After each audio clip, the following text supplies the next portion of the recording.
എല്ലാവർക്കും നമസ്കാരം. ഈസ്റ്റേൺ കീസിൻ്റെ പുതിയൊരു എപ്പിസോഡിലേക്ക് എല്ലാവരെയും സ്വാഗതം ചെയ്യുന്നു.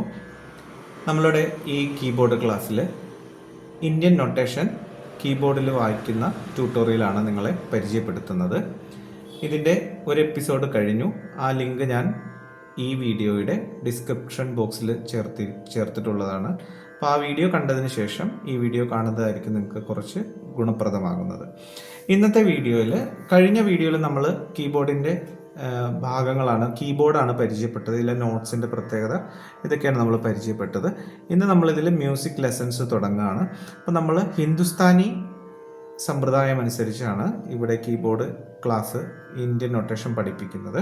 അപ്പോൾ ഹിന്ദുസ്ഥാനി രീതി അനുസരിച്ച് ഹിന്ദുസ്ഥാനിയിൽ ആദ്യം പഠിക്കുന്ന രാഗം ബിലാവൽ എന്ന രാഗമാണ്. ബിലാവൽ എന്ന രാഗം ഹിന്ദുസ്ഥാനിയിൽ ആദ്യം പഠിക്കാൻ കാരണം, ഹിന്ദുസ്ഥാനിയിൽ 3 തരത്തിലുള്ള സ്വരങ്ങളാണ്: ശുദ്ധസ്വരങ്ങൾ, തീവ്രസ്വരങ്ങൾ, കോമൾ സ്വരങ്ങൾ, തീവ്രസ്വരങ്ങൾ. ശുദ്ധസ്വരങ്ങൾ, കോമൾ സ്വരങ്ങൾ, തീവ്രസ്വരം. അതിൽ ശുദ്ധസ്വരം മാത്രം വരുന്ന രാഗമാണ് ബിലാവൽ എന്ന് പറയുന്ന രാഗം. ശുദ്ധസ്വരം എന്ന് പറയുമ്പോൾ സിക്ക് വായിക്കുമ്പോൾ വൈറ്റ് നോട്ട്സ് മാത്രമേ വരുന്നുള്ളൂ.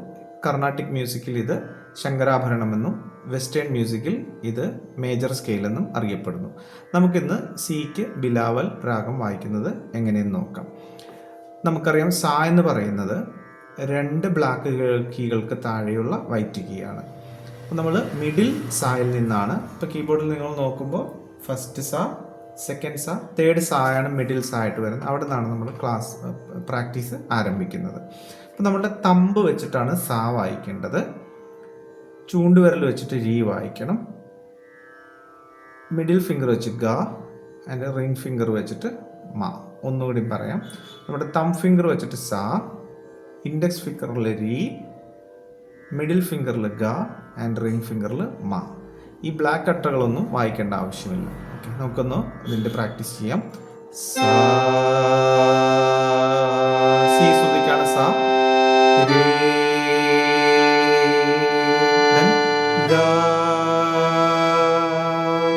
മ. ഒന്നുകൂടിയും പറയാം. തമ്പിൽ സാ, സാ, ഇൻഡെക്സ് ഫിംഗർ രീ, രേ, മിഡിൽ ഫിംഗർ ഗ, ഗ, റിംഗ് ഫിംഗർ മ, മ. അതിനുശേഷം ഷിഫ്റ്റിംഗ് ആണ്. നെക്സ്റ്റ് വൈറ്റ് കീ പായിലേക്ക് ഷിഫ്റ്റ് വയ്ക്കുക. സെയിം തന്നെ പാ, ധ, നീ, സാ. ഇതാണ് ആരോഹണ ക്രമം. പദനിസ ഒന്നുകൂടി. പാ, ധ, നീ, സാ. ചേർത്ത് വായിക്കാം. സാ, രേ, ഗ, മ, പ, ധ, നീ, സാ. അതുപോലെ അവരോഹണം. സാ, സാ, 4th ഫിംഗർ, അതായത് റിംഗ് ഫിംഗർ. സാ, നീ, മിഡിൽ ഫിംഗർ, ധ, ഇൻഡെക്സ് ഫിംഗർ, തം ഫിംഗർ, പ. ഒന്നുകൂടി. സാ, നീ, ധ, പ. ഷിഫ്റ്റ് ചെയ്ത് റിംഗ് ഫിംഗർ 4th കൊണ്ട് മ, ഗ, രേ, സാ. ഓക്കെ, 1 2 3 4 സരിഗമ, 5 6 7 8 പദനിസ. ഓക്കെ, നമുക്ക് മൊത്തം ആരോഹണം അവരോഹണം നോക്കാം. ആരോഹണം സാ, രേ, ഗ, മ, പ, ധ, നീ, സാ, സാ, നീ, ധ, പ, മ, ഗ, രേ, സാ.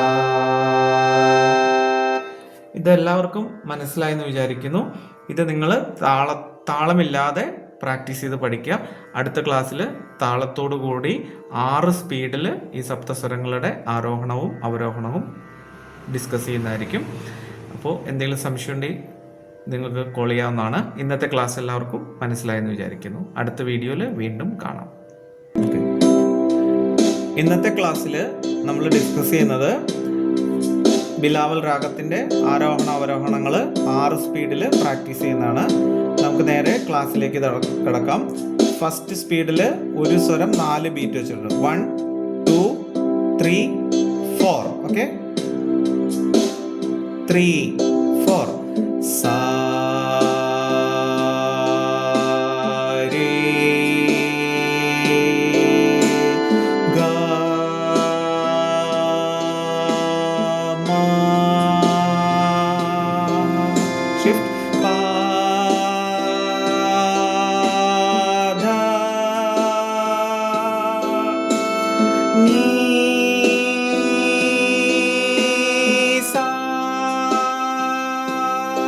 അവരോഹണം സാ നീ ധാ പ മാ ഗ രേ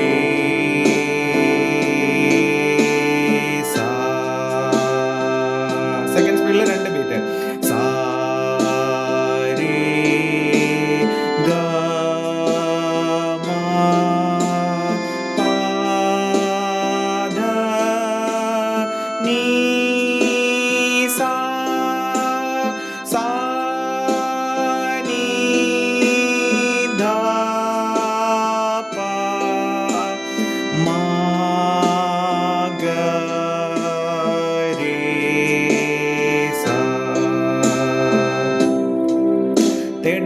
തേർഡ് സ്പീഡിൽ 1 ബീറ്റ്. ഓക്കെ, 1 2 3 4. സാ രേ ഗ മ പ ധ നീ സാ സാ നീ ധ പ മാ ഗ രേ സാ. Once again.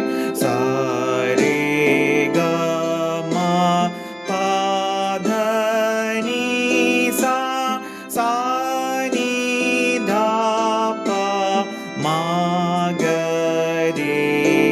ഫോർത്ത് സ്പീഡിൽ 1 ബീറ്റിൽ 2 നോട്ട്. 3 4. സാ രേ ഗ മ പ ധ നീ സാ സാ നീ ധ പ മ ഗ രേ സാ സാ രേ ഗ മ പ ധ നീ സാ സാ നീ ധ പ മ ഗ രേ സാ സാ രേ ഗ മ പ ധ നീ സാ സാ നീ ധ പ മ ഗ രേ സാ സാ രേ ഗ മ പ ധ നീ സാ സാ നീ ധ പ മ ഗ രേ സാ. ഫിഫ്ത്ത് സ്പീഡിൽ 1 ബീറ്റിൽ 4 സ്വരം. ഓക്കെ, സ രേ ഗ മ പ ധ നീ സാ സാ നീ ധ പ മ ഗ രേ സ രേ ഗ മ പ ധ നീ സാ സാ നീ ധ പ മ ഗ രേ സ രേ ഗ മ പ ധ നീ സാ സാ നീ ധ പ മ ഗ രേ സ രേ ഗ മ പ ധ നീ സാ സാ നീ ധ പ മ ഗ രേ സാ. സിക്സ്ത് സ്പീഡിൽ 1 ബീറ്റിൽ 8 സ്വരം. ഓക്കെ, 1 2 3 4. സ രേ ഗ മ പ ധ നീ സാ സാ നീ ധ പ മ ഗ രേ സ സ രേ ഗ മ പ ധ നീ സാ സാ നീ ധ പ മ ഗ രേ സ സ രേ ഗ മ പ ധ നീ സാ സാ നീ ധ പ മ ഗ രേ സ സ രേ ഗ മ പ ധ നീ സാ സാ നീ ധ പ മ ഗ രേ സ സ രേ ഗ മ പ ഗ രേ സ. ഓക്കെ, തുടക്കത്തിൽ പഠിക്കുന്നവർ ഫസ്റ്റ് 4 സ്പീഡ് പ്രാക്ടീസ് ചെയ്താൽ മതിയായിരിക്കും. അപ്പോൾ ഇതൊരു 60 BPM-ലിട്ട് നിങ്ങൾ പ്രാക്ടീസ് ചെയ്താൽ മതി. ഈ ലെസണും എല്ലാവർക്കും മനസ്സിലായെന്ന് വിചാരിക്കുന്നു. അടുത്ത ക്ലാസ്സിൽ പുതിയൊരു ലെസണുമായിട്ട് വീണ്ടും കാണാം. നന്ദി.